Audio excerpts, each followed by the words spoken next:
नमस्कार दर्शक बंधु। एबे आमे शुणिबाकु जाउछे गोटे अति सुंदर कहानी जार नाम हैला श्रम और दैवी कृपा। तेबे आमे कहानी आरंभ करिबा। सुबोध और प्रसन्न दुई भाई, सेमाने पितृहीन। बोऊ अन्य घरे कामदाम करी सेमानंकु पोषण करुथांदी। तेबे सुबोध टिकिए बड़ हेबा मात्रे मूल लागिला और मार सहायता कला। किंतु सान प्रसन्न कथा अलगा। सेमिति अलसुआ होई से गाँरे द्वितीय नथिले। प्रसन्न को ता माँ केते करी बुझाइले, एपरिकी से काम न करी पढ़िबाकु चाहिए से दिगरे व्यवस्था करने सकाशे भी माँ और बड़ भाई प्रस्तुत थिले। किंतु प्रसन्न किछि करबाकु प्रस्तुत नथिला। माँ भाबिले दुई भाई अलगा होई गले प्रसन्न बळे बळे निज पेट पोषिबा सकाशे काम करिबो। तेणु से दुई जन को अलगा करदेले। प्रसन्न मन खराब करी दिन सारा गाँरे एणे तेणे बुली रातिरे जाई बाहरी मंदिर पिंडारे शोइला। अधराती बेलକୁ ता निद भांगीगला। से देखिला ता आगरे गोटे उज्ज्वल मूर्ति। से मूर्ति कौनसी देवींकर बोली बुझिबाकू ताकू कष्ट हैला नहीं। से प्रणाम कला। तू किए? देवी पचारिले। माँ, मो नाम प्रसन्न।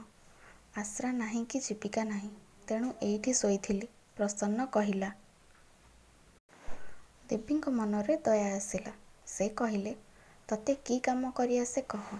तते से काम जेमिति मिली जीवो और से कामरे तोर जेमिति हठात बहुत किछि लाभ हेबो से कथा मु देखिबी। माँ, केवल चाष छड़ा मु आउ किछि शिखि नाही, कहिला प्रसन्न। भल कथा, एहा कही देवी अदृश्य होइगले। गाँ पाखरे थाए गोटिए बण। परदिन राजा से गाँ भितर देई जाउथिबा बेले गाँरे किए जमीहीन से कथा पचारिले।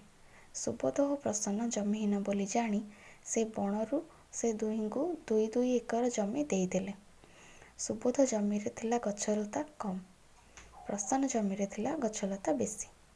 प्रसन्न जाई सुबोध को कहला, भाई तमे जेउ जमी पाइले भी ताकू चाष करि पारिबो, मु पारिबि नाही। तम जमी मते देई मो जमी तमे नियो। सुबोध संगे संगे सेथिरे राजी हैला। जमी बदल हेबा संगे संगे से गछलता काटिबारे लागिगला। हठात गोटिए गछ कोटर भितरु से पाइला दुई चिका सुना। से खबर पाइबा मात्रे प्रसन्नर अनुताप कथा कहले न सरे। काहेकि ता भाग जमी से सुबोध को देदेला। से एही चिंतारे घारी होई सुबोध को आसी कहला, भाई से जमी मोर थिला। से सुना चिका खंडी, तेणु मोर प्राप्य। किंतु दुई खंडी तो दूरर कथा, सुबोध खंडीए सुना चिका देबाकू भी राजी हैला नाही। सुना चिका पाइबा सत्वे जमी उपरु सुबोधर आग्रह कमिला नाही। से 15 दिन भितरे जमी सफा और समतल करदेला। तेणे प्रसन्नर जमी सेमती बणबुदारे भर्ती होई रही थाए। सुबोधर जमीर स्त्री देखी प्रसन्न आसी ताकू कहला, भाई तमे तो जान मु किपरि लोक, चलो पुणी थरे जमी बदल करिबा। मु तमर समतल जमी पाइले किछि हेले उपजाई पारिबी। सुबोध ए अनुरोध एड़ाई पारिला नाही। पुणी जमी बदल हैला। सुबोध प्रसन्नर जमी हाथ को नेबा मात्रे गछलता काटिबारे और आवर्जना परिष्कार करिबारे लागिगला। दिने ता कोदाल कौनसी कठिन वस्तुरे लागिला। से सावधान रे खोली देखिला, गोटाए गरा पोता हैछि, सेथिरे धनरत्न भर्ती। से खबर जेमिति प्रसन्न कानरे पड़िछि से दौड़ू आसी कहला, भाई से जमी कई दिन तल जाए मोर थिला।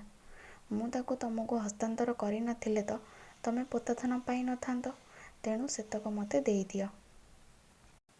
किंतु सुबोध से कथा शुणिला नहीं। प्रसन्न बहुत मन दुखरे से दिन रातिरे जाई पुणी मंदिर पिंडारे गड़िला। राति अध बेलକୁ देवी देखाहेले, किंतु देवींक मुहरे प्रसन्न भाव नथिला। से कहले, हतभागा, तते मु बारंबार भाग्य परिवर्तन पाई सुजोग देली, तू प्रत्येक थरे से सुजोगर हतादर कलु। मु राजा हृदय दयार संचार कराइली, गछ करोड़े सुना रखिदेली, पुणी धनरत्न भरा गराटिए पोतिदेली, किंतु लाभ कौन हैला? ଅଳସୁଆଙ୍କୁ ଦୈବିକ କୃପା କି ସାହାଯ୍ୟ କରିପାରିବ? ଏଣିକି ଆଉ ଏଠାକୁ ଆସିବୁ ନାହିଁ। ପ୍ରସନ୍ନ କାନ୍ଦ କାନ୍ଦ ହୋଇ ତା ଜମିକୁ ଫେରିଗଲା। ସକାଳ ହେବା ମାତ୍ରେ ସେ ଜମି ସଫା କରିବାକୁ ଲାଗିଲା, କାରଣ ସେ ବୁଝୁଥିଲା ଯେ ଏଥର କାମ ନ କଲେ ତାକୁ ଆଉ କେହି ସାହାଯ୍ୟ କରିପାରିବେ ନାହିଁ। ସେ ତେଣିକି ସବୁଦିନ ପରିଶ୍ରମ କରି ଚାଲିଲା, ଜମିରେ ଫସଲ ଉପୁଜାଇଲା। ତେଣିକି ସେ ଫସଲ ଦେଖି ତା ମନ ଲାଗିଗଲା। ସେ ସବୁ କଥା ଭୁଲି ଜମି ଜଗି ରହିଲା ଓ ଫସଲ କିପରି ପୋକଜୋକ ଓ ବୁଲା ପଶୁଙ୍କ ଠାରୁ ରକ୍ଷା ପାଇବ ସେ ବ୍ୟବସ୍ଥା କଲା। ଦିନେ ସୁବୋଧ ତାକୁ ଡାକି କହିଲା, ଏଣିକି ଆଉ ଭିନେଇ ରହିବା ଦରକାର ନାହିଁ। ତୁ ମେହନତ କରି ଶିଖିଲାଣୁ, ସେତକ ମୁଁ ଚାହୁଁଥିଲି। ସୁନା ଓ ଧନରତ୍ନକୁ ତତେ ଭାଗ ଦେଇଥିଲେ ତୁ ଚିରଦିନ ଅଳସୁଆ ହୋଇ ରହିଥାନ୍ତୁ। ମୋ ସବୁ ସମ୍ପତ୍ତିରୁ ଅଧା ତୋର ବୋଲି ଏଥର କହିବାରେ ମୋର ଦ୍ୱିଧା ନାହିଁ। ମା'ଙ୍କ ଇଚ୍ଛା ଏଣିକି ଆମେ ସାଙ୍ଗରେ ରହିବା।